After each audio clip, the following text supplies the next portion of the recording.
Hey guys. Yeah, I have colored hair, so party in this side, professional in this side. Yeah, It's giving like mullet vibes, like business in yeah. the front, party in the back. But Business in the front, party in the back. Big up my hairdresser Millie. Yeah, Millie always get my cream roll braids right and nice. Yeah, but if you want Millie's contact, please send me a message on Instagram and give her a contact because they my hairstyle are for share. And she does other hairstyle, like you see her hand neat, her hands are tiny, so say the hair come out looking real good. Anyway, so before we start the video, guys, I have a very important message.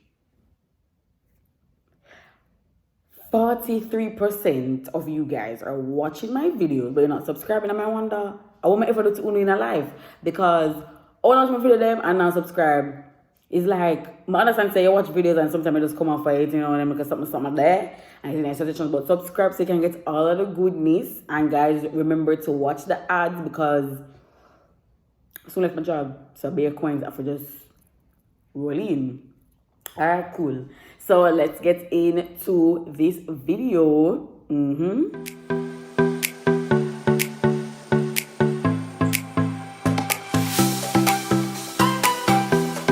Welcome back, guys. So this video is called Living Like Nets or living with Nets, living as Nets. I don't know, but Nets, whatever. It is basically some questions that I made you guys ask me on Instagram about like real life events. So I was gonna do a story time with myself, I'm giving a bear joke and everything. Time for us to get a little bit serious. So I'm just gonna talk about myself and the questions that you guys asked. My assistant today, aka my producer. Max! As you guys know, is Kimoy. So I don't know what she's talking about. Oh, yeah, for true. Forget to say YouTube know me the real me. Yeah. And she looks stink, so No, girl, don't look that stink today. Okay, you're home? Yeah. Alright, so Kimo's gonna ask me the questions and we are going to get down into the video. Ready? Number one. Alright, so question number one says, what's your day-to-day What's your day-to-day life like at work? My day-to-day life like at work, I'm going to give pre-COVID because now I work from home. So my day-to-day life from home involves sleeping, getting up for meetings, sometimes missing the meetings. My boss, if you're watching this, I'm very sorry. That's why I'm not there. I'm sleeping. But day-to-day, I reach to work at about 9:30, 10 o'clock. Late o'clock? Yeah, late o'clock, even though work starts at 8. Well, I heard that work starts at 9, but for years I've been trying to go for 8, never made it successfully. Then I, log into my computer, go to my desk, go downstairs, get some porridge, banana oats, and then, I go back up to my laptop, like sign in, talk to my coworkers, go to the desk, buy some sweetie. Then I just do work for a minute, share my ideas with the director, with my manager. No, I'm self-managed, yeah. And head to meetings, take calls, respond to people online, respond to a lot of emails, get up, go downstairs, because my building gives me small anxiety attacks, so I often get up and go downstairs. Yeah, it's because the earthquake happened at work, so every time I'm in the building, I'm gonna move, I stay one place. Oh, and I go down to IT in the days or customer service department and talk to them, make them help me. Post, as in, is it post-COVID? No, that's pre-COVID. Yes, I'm saying no, yeah. Post-COVID, I'm sit already, I'm asleep. I said it first. Oh, I love that. I love that for me. Question number 2, how did you become so comfortable being open with your life?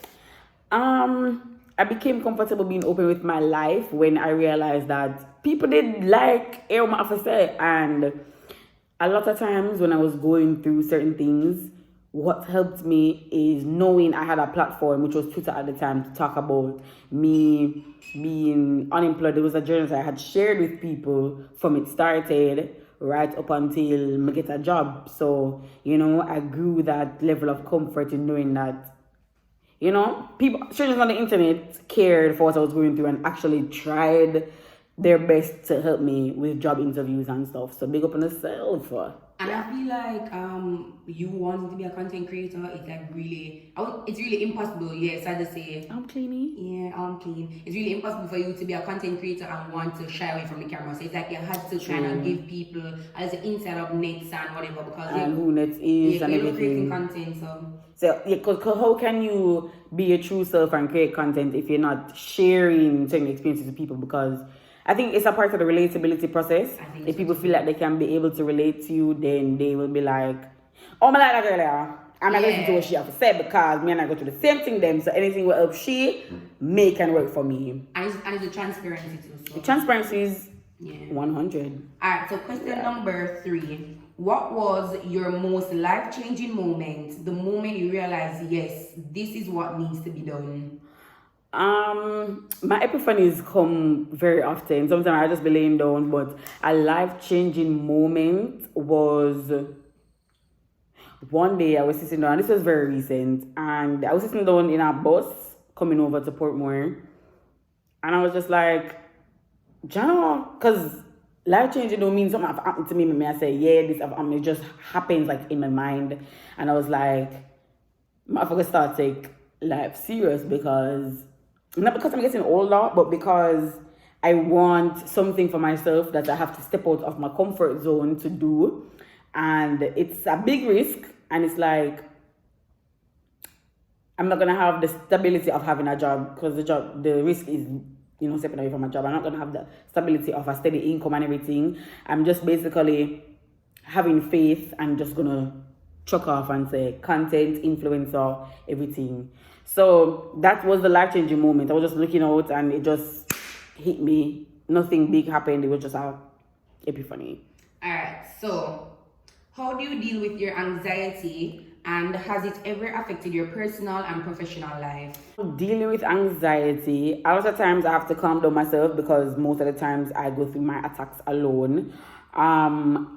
I tend to look in the mirror a lot and talk to myself before stepping out to do certain things that I know will impact my anxiety.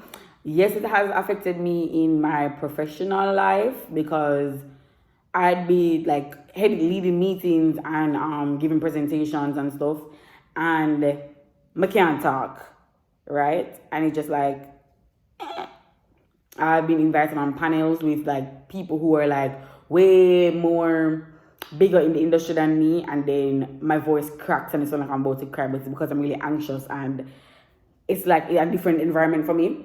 My anxiety comes from being uncomfortable, and it's like you're not comfortable in every like where you go. So I have to get comfortable with being uncomfortable, and also has affected me in my personal life before because I don't know if I spoke about it in my first video. It was the reason why I had my boyfriend my ex don't really talk and we're not really together. That was the main reason my anxiety caused me to want to do things alone. So I'm gonna treat him bad and push him away. I have something to say. Come on. I'm going to push my head into the video. Okay. I don't know that thing today. Alright guys, so you see the thing is, I really didn't understand like anxiety and what it comes with. So like you see when next you used to get like even some little stuff. Like I remember one time when I think we leave the stove on and like she was freaking out about I'm like girl, and she was wanting to open all the windows and all the doors. Keep in mind it was like 2 o'clock in the morning. And I'm just like, why is she overreacting for this small thing? Because I didn't understand it, and as you say, it's really just a state of her being uncomfortable, but I just thought she was being extra. But you want to actually understand anxiety, understand how it really affects people, because I've seen this like have panic attacks over like the smallest things. Well, in my eyes, it might be small, but to her, I'm realizing like the uncertainty and discomfort that she feels is what really make her anxious and make her feel uneasy. So I try to help her in every way possible. That's why I'm so annoying. Okay, so the next question is... what did you study and how did you get into it, and also what are your qualifications for that study? Okay, so I studied accounting. I got into it by doing CAPE accounting. So you just need to have like 2 levels of CAPE and other subjects, of course, and you can apply for university. If you want to go to UTech, then you can have CSEC and go to UTech. If you want to do CAPE as well, you can also do CAPE and then go to UTech to do accounting. Because I wanted to go to UTech to do accounting, but my dad was like, no. So This one's the next question, but let's just use it as a run on because it says, what was your major in university and is it the field that you're currently in now? yes, as I said, I did my BSc, my Bachelor of Science in Accounting. Honestly, it's not what I work in now. I work in marketing. I couldn't work in accounting because I barely got my accounting degree. Like, this is my first time going to talk about it ever, but I actually have a lower second class honors in accounting, and people are like, it's still a degree. Well, my friends and I say myself it's still a degree, but quite frankly, I don't care about it. Like, the level of degree that I have a degree, and you can't take it back, nobody can take it back, and nobody not ask me for my GPA, and if them ask me for it, I'm gonna tell them plain and straight, because even though academically I'm not shocked academically, like, honestly, but when it comes down to like hands-on experience, I'm a girl, and I think that's what really counts. Alright, you see, if we continue our video, it'll be a whole long video now. It's just 9 minutes so far. So this one says, where do you see yourself in 5 years? Honestly, life is so uncertain. I don't plan anymore, and that sounds like a bad thing, but it's actually a good thing for me because I planned everything leading up to end of university and what I was going to do afterwards and how I'm going to get jobs right after. And then nothing happened how I planned it. Me not be a lawyer. Me not have no job. I'm just like, man, stop plan. So I have goals that I want to achieve, but I don't have a 5-year plan. So in 5 years, I'll let you know what I'm going to be doing because I'm not planning from now. The thing is, I feel like it's really good to set goals. However, when you don't achieve those goals or milestones, you beat yourself up so hard. I mean, it's about personally? No, as in people in general beat themselves up so hard and feel like, so they don't really take time to appreciate the small achievements because whatever is on the 5-year plan, never achieve it, and then they're like, you know what, I'm not fulfilled. So I like to celebrate my achievements as I get them, because you know me, very excited about things, guys. I like to celebrate my achievements as I get them. A new one is coming soon, so when you see this video, never see it. Alright, so this one says, talk about how you stay motivated. Motivation is very hard for me because even at work I struggle with motivation. My old manager, big up Matthew, used to tell me that I have to find motivation from within, and every week I'm like, yeah man, I'm motivated, but I'm not. I'm still working on finding it, but for now I just do things because I have to do it, and I lost my motivation, sadly, and it's not sad, it comes from external forces. But it is sad because, I can't keep myself motivated personally, but external forces not meaning material things, but like people. Yeah, so like when you guys tell me, oh my God, I love your videos and, continue making videos and you're so authentic, you're so, you're one of my favorite persons on YouTube, one of my favorite YouTubers. Myself and guys, we're going to make more videos just for Uno and Kim too, because she's always motivating me even though she's Period. Alright. Next question. These are all about you, them people love you, eat them love school, so anyway, which class at UE gave you the most stress? Financial accounting 1. That's when I realized I don't like accounting. Michael Roof. He's a very good teacher, no doubt. But financial accounting 1, it tore me to shreds. Alright, the next one says, how was your college experience? And if you could describe it using 3 words, what would they be? 3 words. Life-changing. That's a 2. Hyphenated. We're saying hyphenated. Hyphenated. Life-changing, growth, and fun. I had a good time at UA. Even though, I never had the typical fun that lots of people would have, like being on hall and going to a lot of parties and everything. But still, after I'm little eyeglass friend them, I joined a club, UMA, one team. I was on the exec board.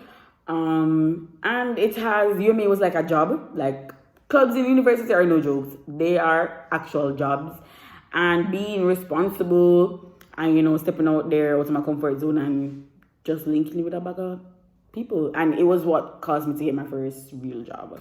Alright, so the next one says, do you feel like you're fulfilling your purpose in life? And if not, why do you feel that way?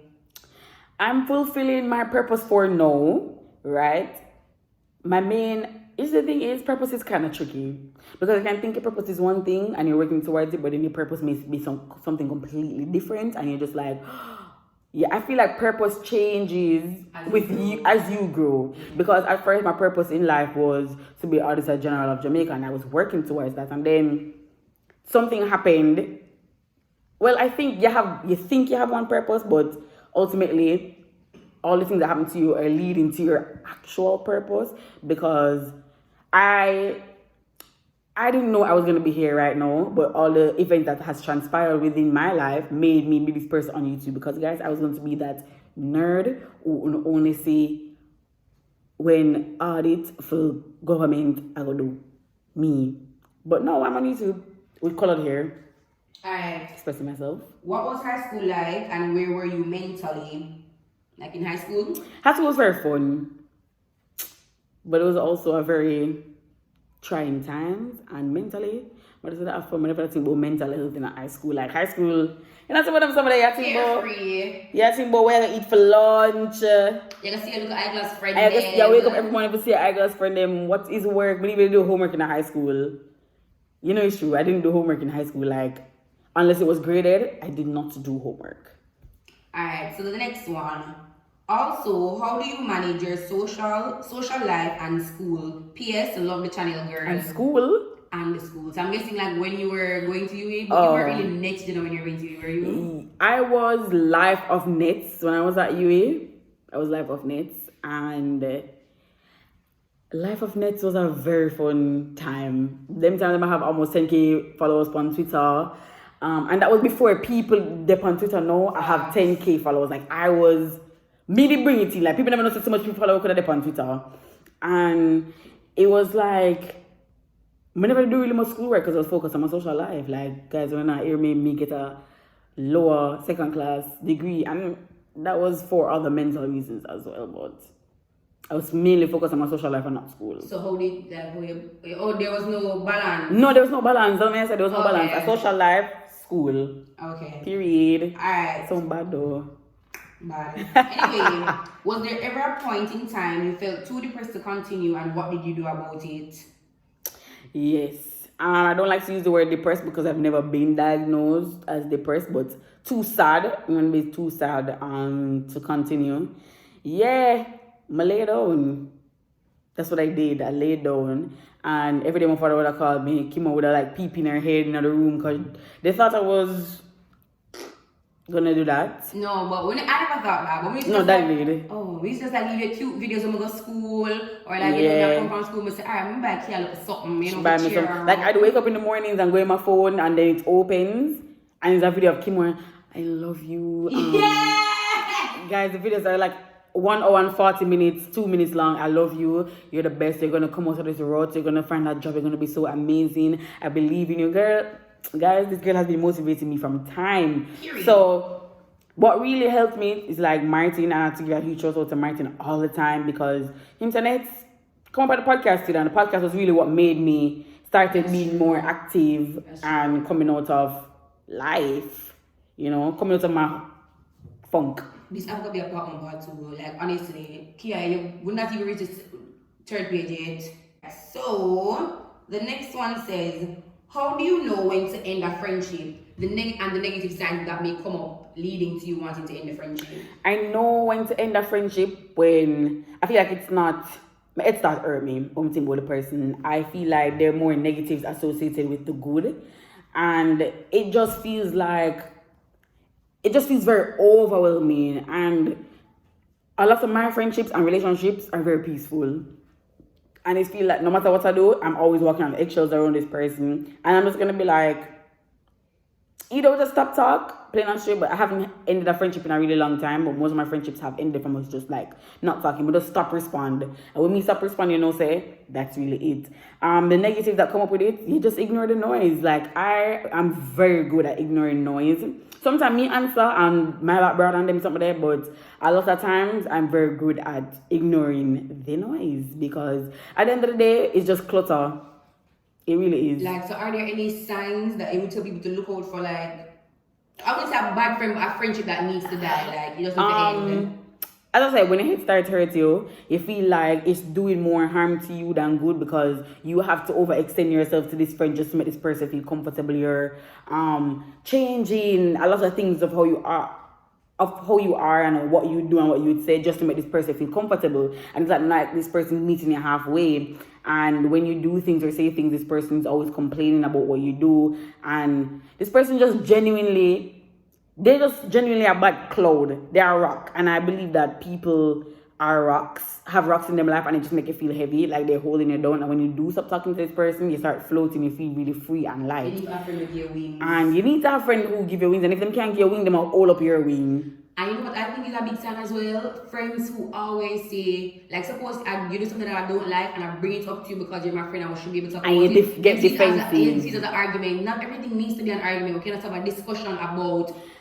Yeah, and you know, the friends who, whenever you speak about something that you're going through and they're like, and then relate it back to themselves. I understand that people are self-centered, naturally. So people want to talk about themselves, but I feel like if I'm going through something and I speak to you about it, how the conversation reach back to you, right? So if I said to you, say, you know, say, I bought my toe this morning, oh, I bought my toe last week, so, but I'm not talking about you last week, because you never saw me when you buck your toe, so we could have talked about you bucking your toe, me talk about me bucking my toe. And I feel like not every conversation needs to be about you. Yeah, and no big one is, and friends will congratulate you, they're not happy for you, and also friends that highlight your insecurity through jokes. I don't play that. I don't play that game, and you know those friends who carry up things from the past. I don't like those friends because I'm a new person now. Don't ask me, don't care about me doing in high school, man. This year. Wow, that's period. Right. Straight. So the next one is, I remember you saying that you got accepted to law. Have you started and how are you finding it? I get accepted to go and do my law degree, but I deferred because I wasn't sure. Because I got accepted in September, school starts, not September, July, and school starts August. Like, that never made no sense to me. I am still thinking about doing it, but there's so many things I want to do in life that is gonna get pushed back. If I don't go, I'm gonna tell you guys. This is a fun one. Do you cook and what do you like to cook? I used to cook. I don't cook anymore. Yeah. But what I like to cook is KFC. Yeah. Nobody knows KFC recipes, and therefore people are very junk food to buy. I used to love cooking, but my absolute favorite thing to cook, and I won't tell you lie, is rice and peas, because to taste your peas water is such a freaking joy. Sometimes I always put the peas water in a bowl and drink it. And just drink it, like, yeah. I love peas water. Alright, so the next one is, where do you see yourself in the years to come, kids, etc.? So I guess it's like family life, so hold them apart from like next gen on. Okay, so I see myself with my boyfriend, my long-term boyfriend, when I get him, you know. I'm open to the idea of men. Yeah, love enough. But I do see myself having my first child between 27 and 32. A lot of people might be like, oh, you're gonna be too old, but I feel like I have certain things that I want to achieve before having kids and a family.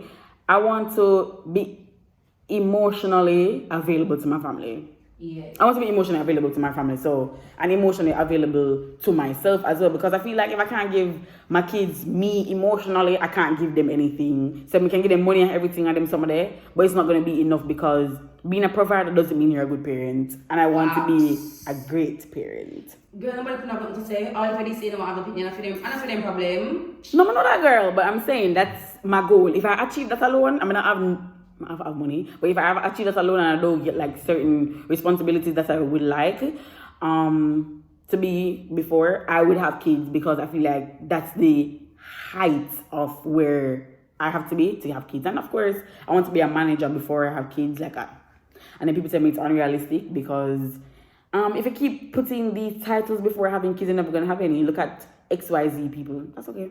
Fine. Yeah, people always go to child shame people. Like, you're this age and you don't have a pick me yet? You want People child shame me right now, and I'm 23. And when I tell them I think that I'm too young to have kids, they're like, people are having kids like at 20, 21, 22. Okay. You're 23. And I'm like, cool, that's them. Me broke. Me not have the money. Right? Me don't drive. I live somewhere, but I don't drive. I don't know how to drive. I don't have a car. And when I get my car, that doesn't mean I want my kid. I used to think that 23 was an age for me to have children. And I wanted my first child at 23, like when I was 15, 16. I was like, 23 is a good enough time. When I was 23, I catch close to it, not like kid by having a baby, but I wanted to adopt by 23. But I catch close to it right now, I think about it. Is the thing is people who say stuff like this are people that aren't planners. Girl, where you shave your arm? Where's my girl? Clean to the bone. Yeah, come stop this here. You're one of my Next question. I feel like they asked this already. Oh yeah. What's your career and was it hard to find a job after college? I am a digital marketer, and it was extremely hard to find a job after college. Not that the jobs weren't there, but just never like get them.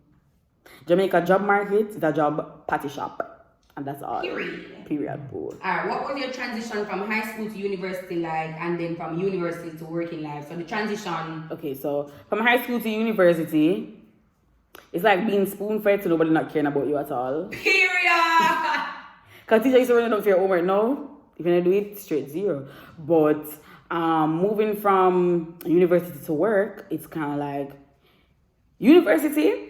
If you play it correct, like if you do it right, it can lead you into a professional like work. So by the time I started working, I already knew what work was gonna be like, because as I said, a club is like a job. So you have your responsibilities, you know what you're supposed to do, and you are held accountable for what you don't do. You work with a team and everything. So it's like it was being in a club is prepping you, and I'm telling you guys, join a club, period, pool, continue. I feel like this is my percent. I feel like the transition from high school to university for me, it made me more aware that one part of my life in terms of, because obviously in high school you got spoon fed, so you never really care about you, carefree, as I say, you look at eyeglass friend them, but you see once you go to university and realize that these teachers don't care whether you do work or not, because they really and truly just want to get a zero and they want to see a fail, and you don't have $5,000 of repay. And the university go make a receipt. Yeah, and you do have $5,000, $5,000, $30,000, so you say, Bamba, I'm not it, I want to come out of this place like right now. So I think that's the move for university. Manavit, can't fail. Manavit. And so I feel like university should be a mental change as well.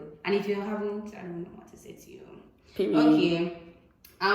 What would you do? Oh, I guess this is just advice. What would you do if your best friend of 8 years just start to treat you like shit? Leave. Yeah. Leave. I'm not even talking it over. We've been through so much, and you still have to come back and treat me bad. I'm not take it. Like, I'm gonna speak to you about it, and I'm gonna tell you, because I'm a type of person, I'm gonna tell you why me I stop talking to you. So I'm gonna say, come with points. I'm gonna say, boom, boom, boom, boom. This is it, and later. Yeah. And you say, I realize with people, the more comfortable them get with you, the more advantage them take for you, them can pass them place, and like boundaries don't apply to them. And that's how this work. Alright, so talk about your relationship them, girl. Talk about them and lessons you've learned about people. So lessons I've learned about people. I don't want to say people don't good, because you have some genuinely good people, and I've been so lucky to have come across genuinely good people and keep them in my life. And they're the ones who made me grounded, and you know, but you have those people who, because them feel like so many things are going good for you and going well for you, they feel like it's their point of duty to tear you down, right? Or they might come in their life and say, may I keep you humble by making you know that you're not all that. I'm all of a bag of chips, and you can't tell me nothing, because everybody is all that. And I feel like everybody's supposed to, you know, be them best self. But my relationship, them, I think this is me, like romantic relationships don't exist. Let's move on. Let's move on.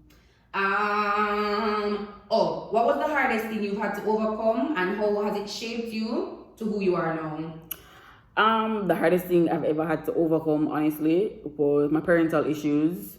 Even though, you know, they're still ongoing, but like my mom dying, and then me and my dad not having, like, not talking, and then like being that figure for my sister.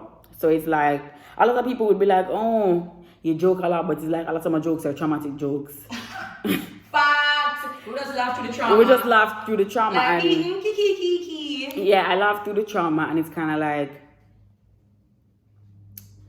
people would say, oh, should have an experience, but it's like being, I'm going to say being an adult from you were like 13 years old is like, well, this is what, 10 years now? It's like you don't have your childhood take up and it's gone. And I'm not saying I don't have a childhood, I did have a childhood, but they're like certain expectations of me from then and now. And then a part of me, I felt like I had to take it upon myself to be like there for my sister, because, you know, I had to learn certain things to teach her certain things, and I had to, you know, learn certain things to teach other people certain things, like my younger cousins and stuff like that, and even my friends. And sometimes, like when my auntie them come to me and they're like, talk about this, because I have an auntie, even though she's older than me, she comes to me for a lot of things, and it feels nice. I had to be an adult from early, and I forget the question. And it has shaped who I am, because now I can live up my inner child. So like when I see things like bones and